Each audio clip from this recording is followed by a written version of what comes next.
Voilà, donc bonjour, Mohale. Je suis très content de vous rencontrer. C'est un honneur pour l'AXU d'accueillir une écrivaine. Et puis, votre présence va bien avec le thème de cette nuit de la lecture, puisqu'il s'agit de relire le monde. Relire, c'est aussi connaître les livres, mais c'est découvrir la culture et puis relier les pays du monde. So, Mohale, we're very happy to receive you here in Lexo. They're very honored to have you here. Um, they're especially honored because you're a woman and an author, so it's important to have representation. And your presence makes sense with the theme of the 2021 edition of Les Nuits de la Lecture, because the theme this year is rereading the world.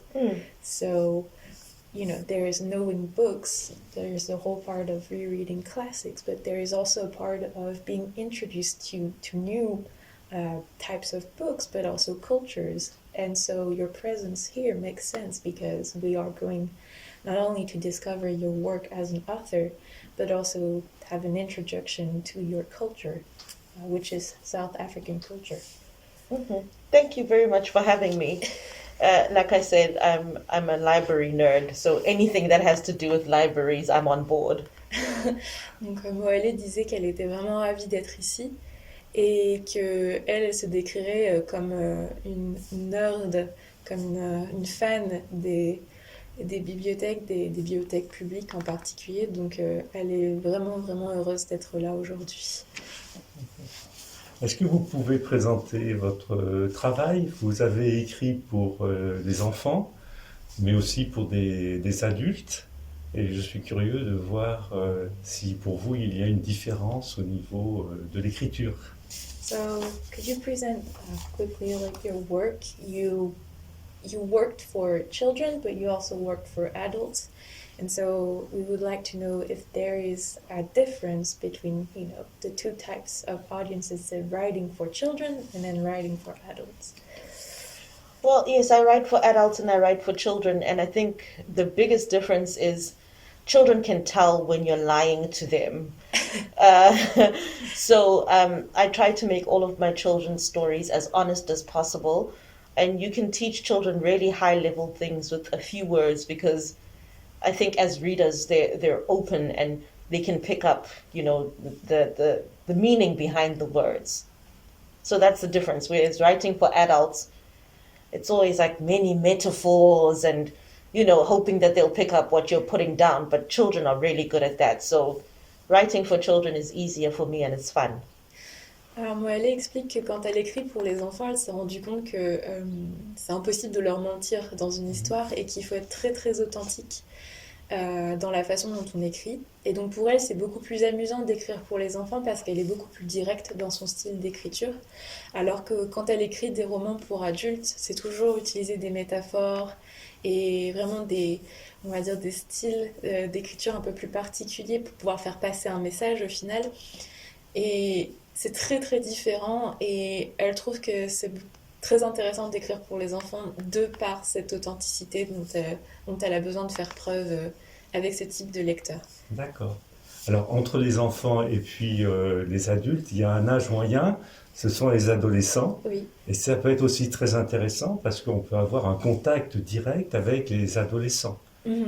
Alors est-ce que vous avez essayé de travailler pour les adolescents et de quelle façon? So, obviously in between adults and children there's the teenagers and we were wondering if you tried writing for teens and what is specific about writing for such audience.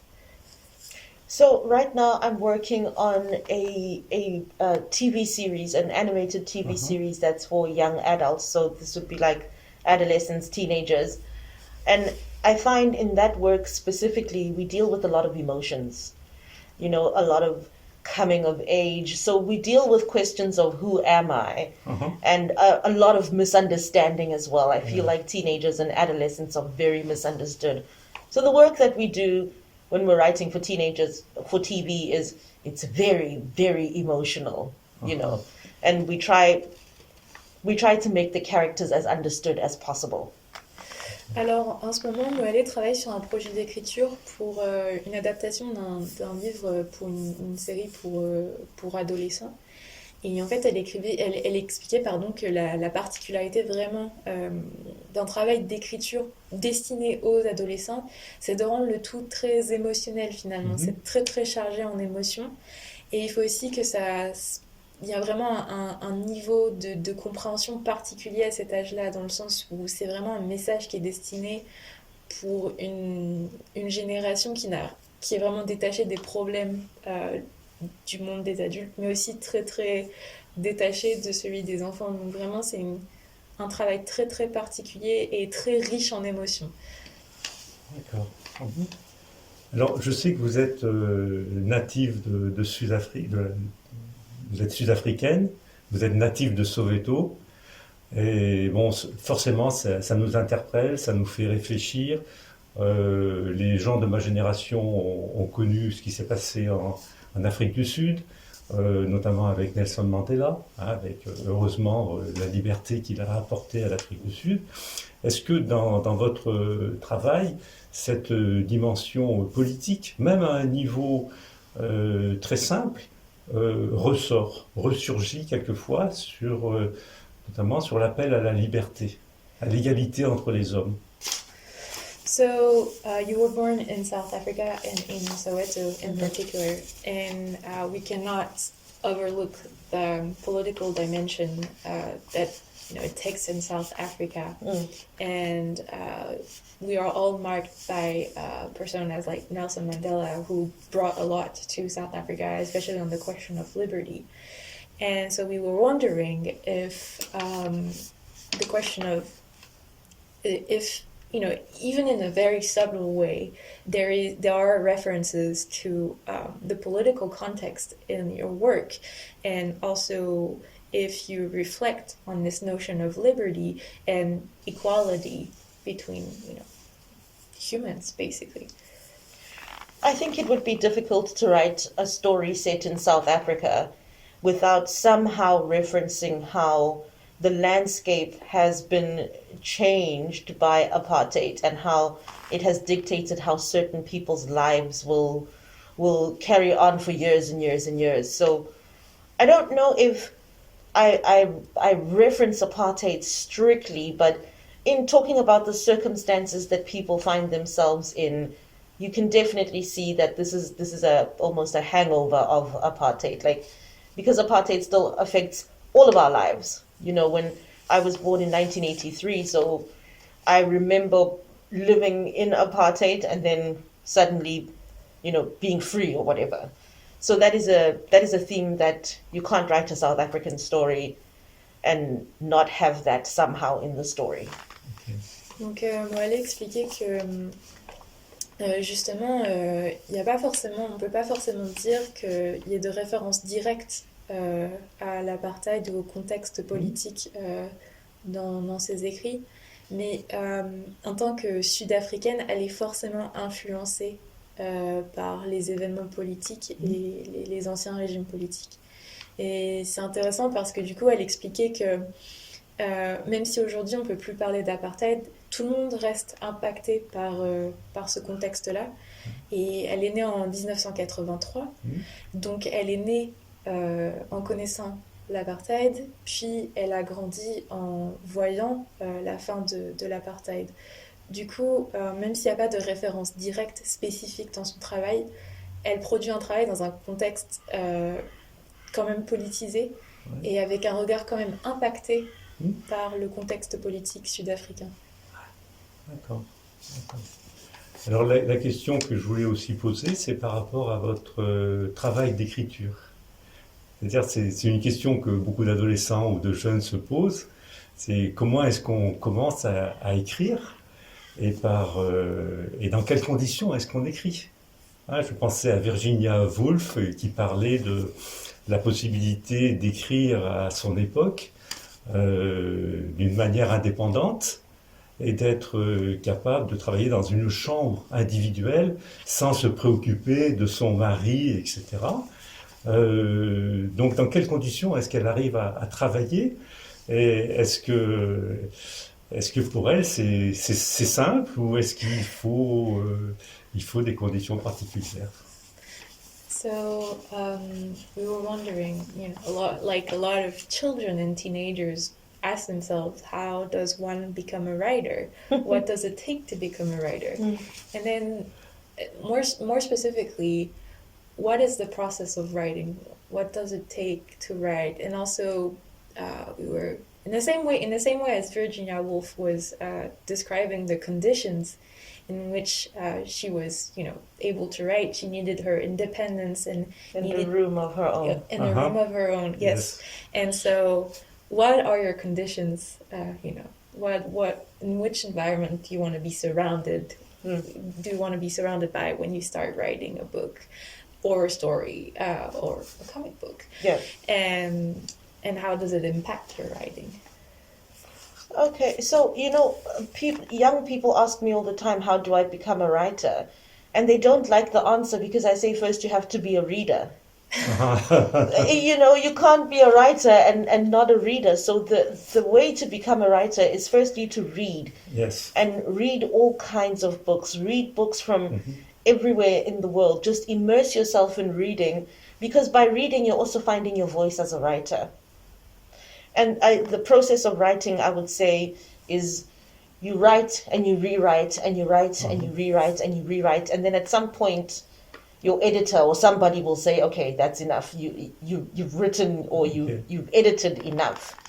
And I think about the fact that when I wrote my first novel, I was still working at the time, so I wasn't a full-time writer. And so I would write at lunchtime. I would write in my car. I would write passages when I was in line somewhere waiting. Like, I'd be like, oh, that's a wonderful, so a room of one's own is important once you're a full-time writer. Otherwise, I can write anywhere. I can shut the world out and just write. I can write on the bus. I can write on the plane. As long as my heart is in the story, I can write anywhere. Donc, Mohale expliquait que la réponse à la question, souvent, elle déplaît aux plus jeunes, parce que la seule façon d'arriver à écrire, c'est en lisant énormément. Et en fait, en s'intéressant à tout type d'ouvrage, au final. Il faut vraiment s'immiscer dans le monde de la littérature pour vraiment comprendre l'essentiel, mais surtout pour trouver sa propre voie. Une fois qu'on a une compréhension, un savoir un peu général, on va dire, de ce qui se passe dans la littérature, on arrive à comprendre où on veut se situer par rapport à tous ces ouvrages qu'on aura lus dans sa vie. Donc finalement, il faut vraiment être lecteur pour pouvoir devenir écrivain. Et ensuite, Mohale expliquait qu'elle écrit énormément, que c'est vraiment au point où les éditeurs vont lui dire qu'il faut arrêter, au bout d'un moment, il faut pouvoir passer à la publication de travail. D'accord. Mais c'est vraiment un travail d'écriture non-stop, toujours faire des brouillons et vraiment se relire et en fait, il faut toujours prendre sur soi et se lancer dans le travail d'écriture. C'est probablement une des parties les plus difficiles à faire. Commencer à écrire et ne pas s'arrêter. Et ensuite, elle expliquait par rapport à l'environnement et aux conditions d'écriture que, par exemple, pour son premier livre, The Yearning, elle s'est retrouvée, elle travaillait à côté. Elle n'était pas encore... elle vivait pas encore de son travail en tant qu'auteur. Donc du coup, elle s'est retrouvée à écrire dans sa voiture, dans l'avion, quand elle faisait la queue pour rentrer quelque part. Donc vraiment, il n'y avait pas d'environnement propre pour produire un travail de qualité. Mais elle expliquait que c'était surtout quand il fallait y mettre du sien. Et à partir du moment où on y met du sien, peu importe l'environnement, on arrive à produire quelque chose de bon. Et du coup, elle a fini par dire que Au final, la question d'avoir une chambre à soi pour pouvoir écrire, c'est quelque chose auquel on peut seulement penser quand on devient vraiment auteur et qu'on vit de ce qu'on écrit. D'accord. Du coup, voilà. Donc vous écrivez aussi vous avez écrit dans votre voiture, vous écrivez de partout, dans le train, sur le bateau. Je sais que dans une semaine, vous allez rentrer en Afrique du Sud. Donc je vais vous souhaiter un très bon voyage. Et quel est votre avenir justement en Afrique du Sud? Est-ce que vous avez des projets qui vous tiennent à cœur et est-ce que vous allez rencontrer des jeunes, des adolescents ou des adultes pour développer votre travail d'écrivaine?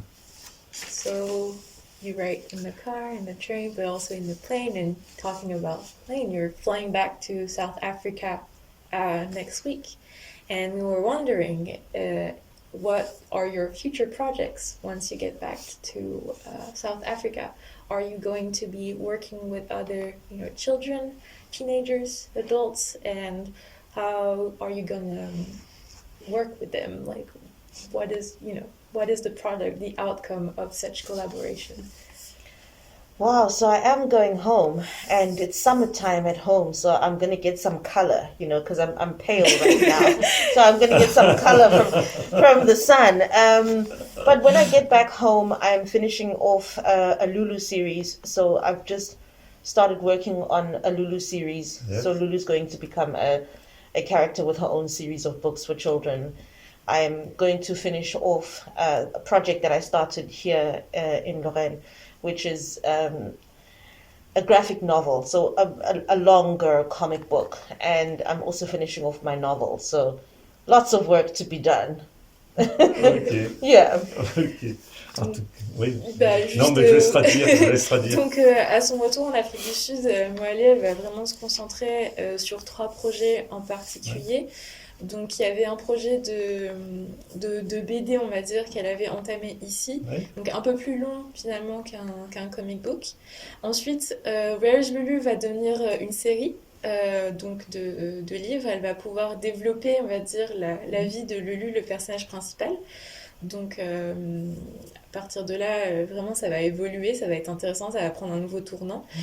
Et ensuite, elle est aussi occupée à travailler sur son prochain roman qu'elle publiera éventuellement dans les années qui arrivent. D'accord. Bah écoutez, nous avons été très, très heureux de vous rencontrer. Vous savez que dans cette médiathèque, il y a des livres étrangers également, et ça serait formidable d'avoir les ouvrages de Mohale ici. On pourrait même les faire traduire éventuellement, mais on peut les lire aussi en anglais, et c'est aussi très, très intéressant. Voilà. So we were very happy to have you here, and very thankful. And as you can imagine, they have other works of foreign authors here, and they would be very happy if you could, your works could also join the collection of, foreign literature, to be eventually even translated, but just to have, a testimony of your passage here. Thank you very much. And I guess the university is already translating my first novel, so one step at a time, and maybe this whole library will be filled with my work. Thank you very much for the interesting questions. Okay. Donc il y a tout un travail de traduction de son premier roman, The Yearning, qui est en train d'être fait à l'Université de Lorraine. Donc elle disait qu'éventuellement la bibliothèque sera pleine de son travail à un moment donné. Et elle vous remerciait pour vos questions. D'accord. Ben, merci beaucoup et puis bon voyage et puis bonne continuation. Thank you. Safe travel and good luck with the rest.